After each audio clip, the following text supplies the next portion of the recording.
आप सभी का मॉड्यूल 7 में स्वागत है। इस मॉड्यूल में हम कैंपेन क्रिएशन के बारे में विस्तार से बात करेंगे। एक नया कैंपेन शुरू करने के लिए सबसे पहले आपको एड अकाउंट पर जाना होगा।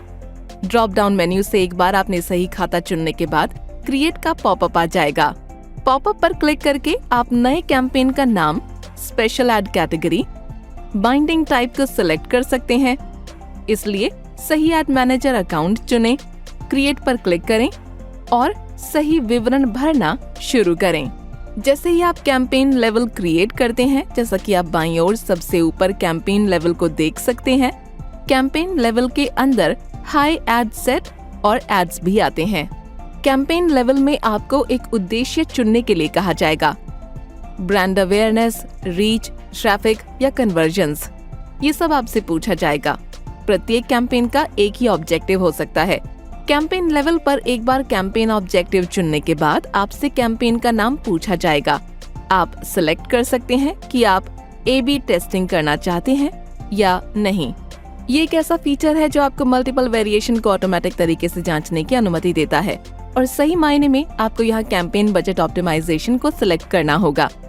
आप कैंपेन बजट ऑप्टिमाइजेशन का इस्तेमाल कब करते हैं? खासकर तब जब आप एक से अधिक यानी मल्टीपल एक्सेस का इस्तेमाल करने जा रहे हों। ठीक है, एक बार ऐसा करने के बाद आप अगले चरण पर पहुंच जाएंगे। फिर आपसे अपना कैंपेन बजट निर्धारित करने के लिए कहा जाएगा। क्या ये दैनिक कैंपेन बजट है या फिर आजीवन बजट? सही, यहाँ आपको सिलेक्ट करना होगा कि आप कितना पैसा खर्च करना चाहते हैं। दैनिक बजट या आजीवन बजट आपके कैंपेन ऑब्जेक्टिव पर निर्भर करेगा। ठीक है, एक आजीवन बजट आपके ऐड की पहुँच को काफी हद तक बढ़ा देता है और इस बात का ध्यान रखेगा कि जब लोग ऑनलाइन हों तो आपका विज्ञापन उन तक पहुँच रहा हो। ये पब्लिक सर्विस अनाउंसमेंट ऐड के लिए अच्छा विकल्प है जब तक कि आपको बजट को लगातार बनाए रखने की जरूरत ना हो। और एक बार आपने ये सारी जानकारी दे दी तो आप एड सेट लेवल पर पहुंच जाएंगे। एड सेट लेवल वो जगह है जहां ये आपके पेज के बारे में पूछेगा कि आप अपनी खास ऑडियंस और हर किसी के सवाल का जवाब देने के बजट के लिए ऐड करना चाहते हैं। इसके साथ ही यहाँ आपके पास प्लेसमेंट भी होगा, इसलिए इसे एक नाम देकर अपना एसेट बनाएं। एक बार ऐसा करने के बाद आगे बढ़ें और अपनी ऑडियंस सिलेक्ट करें। ये कोर ऑडियंस या फिर एक कस्टम ऑडियंस भी हो सकती है। ये एक जैसी दिखने वाली ऑडियंस भी हो सकती है। आप अपने हिसाब से स्थान, उम्र, समूह या लिंग चुनें। इसके आधार पर आप उनकी पसंद, व्यवहार को ध्यान में रखते हुए विस्तृत टारगेटिंग कर सकते हैं। जिस तरह की ऑडियंस को आपने सिलेक्ट किया है उसके आधार पर आप दाईं ओर अनुमानित दैनिक परिणामों को देख सकते हैं। इसके बाद आप आगे बढ़ें, प्लेसमेंट का चयन करें। इसके बाद आपके पास 2 विकल्प होंगे, ऑटोमेटिक या एडवांटेज पास्ट प्लेसमेंट। ये रिकमेंडेड विकल्प हैं। इसके अलावा हम मैनुअल प्लेसमेंट में भी जा सकते हैं, जहां आपको फेसबुक या इंस्टाग्राम पर सिर्फ कुछ जगहों पर अपने विज्ञापन प्रदर्शित करना चाहता हूं का ऑप्शन मिलेगा। आप इसे सिलेक्ट कर सकते हैं। ठीक है, इसके बाद ये आपसे सवाल करेगा कि क्या आप एक विशिष्ट ऑप्टिमाइजेशन सेटअप करना चाहते हैं, मतलब आपके खर्च पर नियंत्रण। आपके पास एक शेड्यूल होगा।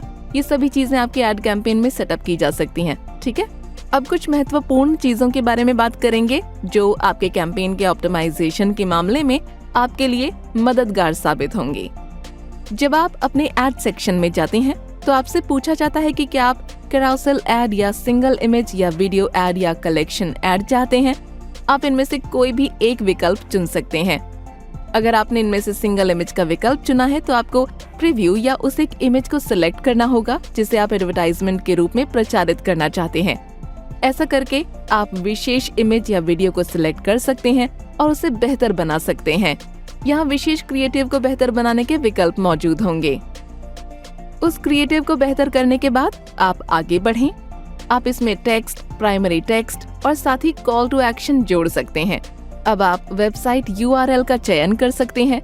जैसे ही लोग आपके एडवर्टाइजमेंट पर क्लिक करेंगे वो उस तक पहुँच जाएंगे। ठीक है, इसलिए आपकी एड क्रिएशन बहुत सरल और स्पष्ट होनी चाहिए। एक बार ये सारी जानकारी देने के बाद आपको बस पब्लिश पर क्लिक करना होगा। लेकिन पब्लिश पर क्लिक करने से पहले कुछ और एडवांस विकल्प हैं जिन्हें आप सिलेक्ट कर सकते हैं। उदाहरण के लिए, क्या आप फेसबुक पिक्सल सेट करना चाहते हैं? क्या आप इसमें और भाषाएं जोड़ना चाहते हैं? ठीक है, अगर आप अपने ऐड को अलग अलग प्रकार और अलग अलग भाषाओं में दिखाना चाहते हैं तो आप ऐसा भी कर सकते हैं। ये सभी आपको एक एड कैंपेन बनाने में मदद करेंगे। अगर आपको सब कुछ ठीक लग रहा है तो आपको बस कंफर्म पर क्लिक करना होगा और एक बार सत्यापित होने के बाद मेटा टीम द्वारा समीक्षा किए जाने पर आपका ऐड लाइव हो जाएगा। समीक्षा करने से मतलब ये सुनिश्चित करना है कि आप उन नीतियों का उल्लंघन तो नहीं कर रहे हैं। इसमें अधिक समय नहीं लगता है, आप जल्द ही अपने ऐड को सक्रिय चरण में देख पाएंगे। ठीक है, एक बार जब आपकी कैंपेन लाइव हो जाएंगे तो आपको बेहद महत्वपूर्ण रिपोर्टिंग डैशबोर्ड नजर आएंगे।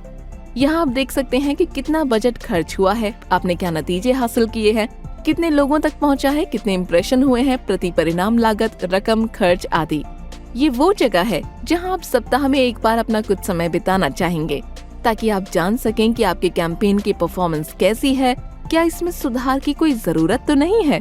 चलिए, मुझे उम्मीद है कि इस पूरे पाठ्यक्रम में हम फेसबुक मार्केटिंग के सभी बेहद महत्वपूर्ण विषयों पर चर्चा कर पाए हैं, जैसे कि टारगेट ऑडियंस क्या है, ग्राहक यात्रा क्या है, कैंपेन के विभिन्न उद्देश्य क्या है, एक एड अकाउंट कैसे सेटअप करें, और सबसे आखिर में कि हम प्रभावशाली क्रिएटिव के साथ एक कैंपेन को किस तरह से सेटअप करें। जहां तक संभव हो व्यवहारिक रूप से इस पर काम करें। आप सभी को शुभकामनाएं।